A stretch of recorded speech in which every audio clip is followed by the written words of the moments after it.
Hello दोस्तों, आपका स्वागत है मेरे यूट्यूब चैनल पे। आज हम लोग अपने चैनल पढ़ने वाले हैं परिमेय और अपरिमेय संख्याओं पर बेस्ड क्वेश्चन, और मैं आप लोग को इन दोनों का डिफिनेशन भी बताऊंगा। चलिए हम लोग अपना वीडियो स्टार्ट करते हैं। देखिए, निम्न में से अपरिमेय संख्या है, यानी इन चारों में से कौन सा ऑप्शन सही है, यानी कौन सा अपरिमेय संख्या इन चारों में से है। तो मैं आप लोग को सबसे पहले अपरिमेय संख्याओं का डिफिनेशन बता देता हूँ। वह संख्या जिसे हम P/Q के रूप में नहीं लिख सकते हैं, उसे हम अपरिमेय संख्या कहते हैं। देखिए, जो हम लोग का पहला है क्वेश्चन, ये 22/7 है, तो ये तो P/Q के रूप में दिया है, तो यानी ये क्वेश्चन तो नहीं होगा। और देखिए, इसके बाद जो ये थर्ड क्वेश्चन है, ये है, देखिए इसको भी हम लोग बटे के रूप में यानी P/Q के रूप में लिख सकते हैं, क्योंकि देखिए ये दशमलव दो संख्या के बाद है। अगर हम लोग दशमलव हटाएंगे तो 237 बटे में 100 हो जाएगा, तो ये भी P/Q के रूप में हो जाएगा। उसके बाद देखिए, ये कड़ी में 16 है, और कड़ी का, और जानते हैं कि जो ये 16 है ये 4 का स्क्वायर होता है, यानी हम लोग इस 4 को लिख सकते हैं, 16 को 4 के पावर 2, और कड़ी का मान होता है 1/2, तो ये 2 से 2 कट जाएगा, यानी बचेगा 4, यानी हम लोग 4 के बटे में भी 1 लिख सकते हैं, यानी ये संख्या भी परिमेय संख्या थी, तो ये भी, ये दोनों भी आंसर नहीं होंगे। उसके बाद बचा हम लोग का क्वेश्चन सेकेंड।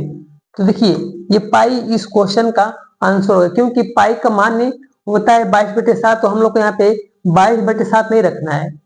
ठीक है, तो जो निम्न में से अपरिमेय संख्या है, इसका आंसर हो जाएगा पाई। इसी के साथ हम लोग का जो दूसरा क्वेश्चन है, निम्न में से परिमेय संख्या है, यानी इन संख्याओं में से कौन सी संख्या परिमेय संख्या है। और मैं आप लोग को परिमेय संख्या की डिफिनेशन बता देता हूँ। वह संख्या जिसे हम P/Q के रूप में लिख सके, और जो Q का मान है वो 0 ना हो, और P/Q का जो संख्या वो पूर्ण संख्या हो। यानी मैं आप लोग को उसे लिख के बता रहा हूँ, वह संख्या जिसे हम P/Q के रूप में लिख सकते हैं, और वे संख्याएं पूर्ण संख्याएं हो, तथा जो Q का मान हो वो कभी 0 नहीं होना चाहिए। तो देखिए, यहाँ पे हम लोग को पूछा है कि परिमेय संख्या, तो ये हम लोग कड़ी में 5 को तो बटे में नहीं लिख सकते हैं, तो ये तो क्या एक अपरिमेय संख्या है। और कड़ी में 7 भी अपरिमेय संख्या है, क्योंकि कड़ी में 7 का मान किसी को पता नहीं है, ये लगभग में होता है। उसके बाद देखिए, ये दिया है कड़ी में 1/1 1 + 4/9, तो हम लोग जब इसको हल करेंगे, यानी कड़ी में जब इसको हम लोग हल करेंगे तो एलसीएम आएगा 9, यानी 9 + 4, यानी जब इसको हल करेंगे तो हो जाएगा 9 4 13/9। तो ये भी कड़ी में है, तो ये भी क्या होगा, अपरिमेय संख्या नहीं है।